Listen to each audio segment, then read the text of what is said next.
Okay, Luzon, Visayas, Mindanao, and throughout the Philippines, good morning.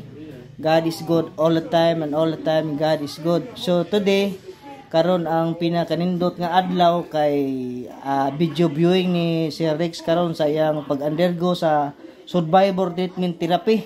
So sa iyang iniindang karamdaman na neck cancer, stage 3 na to siya, kay nahulog na to siya og 1 week o wala to na rescue, mubuto to siya, pero kaluoy sa Ginoo karon giayo na siya sa Ginoo. So karon siya atong paistoryahon sa iyang na-experience niya sa iyang pag-undergo sa survivor treatment therapy. So sir, ikaw ang mo kansi mo pangalan nimo o address nimo? Ako na si Rex Vivas, 43 years old, taga Purpotso, Poblasyon Sulok, Davao del Sur. Unang-una nagpasalamat ko sa atong buhi nga Dios na ang Ginoo gyud nakatabang kanako sa pag-ayo sa ako ang balatian.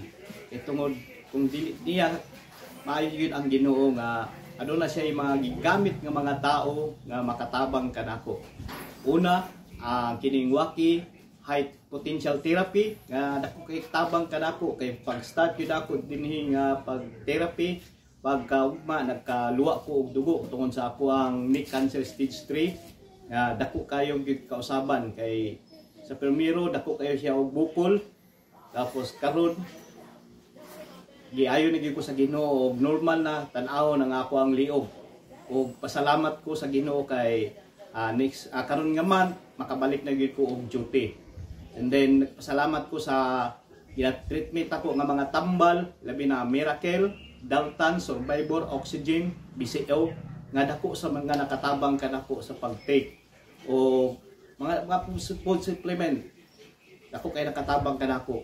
Ug salamat kayo karon ka butag this morning nga dako gyud kay nako katabang sa ako ang kinabuhi nga sa kay Sir John Virgilio A. Mariano Jr. nga naka-advise nga nakahatag kanako og guide sa pagkaon nga kung unsa di angay i-apply kay tungod banggod nga kung dili giyahan gyud ko niya gitagaan ko og tagaan siya wisdom nga pag-guide sa kuha kay daghan man gud pero man gud wala ko kabalo kung sa pag-take sa mga pagkaon kuan ko mga tamis. So karon salamat sa Ginoo nga within 2 months naka-survive jud ko sa pag-treatment sa pagkaon og gisabayan ako mga tambal.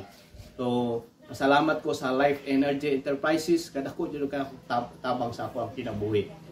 And then maayo gyud ang Ginoo sa akong kinabuhi. Ug daghan kayo salamat ato lang.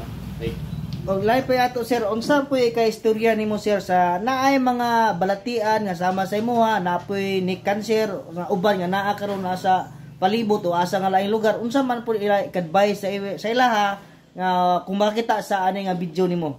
Akong advice sa adunay balatian susama sa ako nga cancer, kinahanglan jud nga mangayo gyud mo kaalam mo wisdom sa Ginoo. Una gyud ang prayer, and then kung pwede mag-take jud mo og mga food supplement kay dako kay siya og tabang.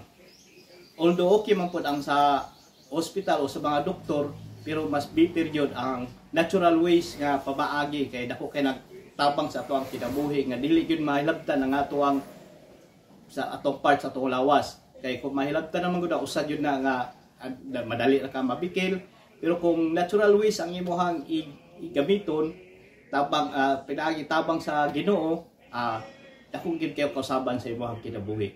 Salamat.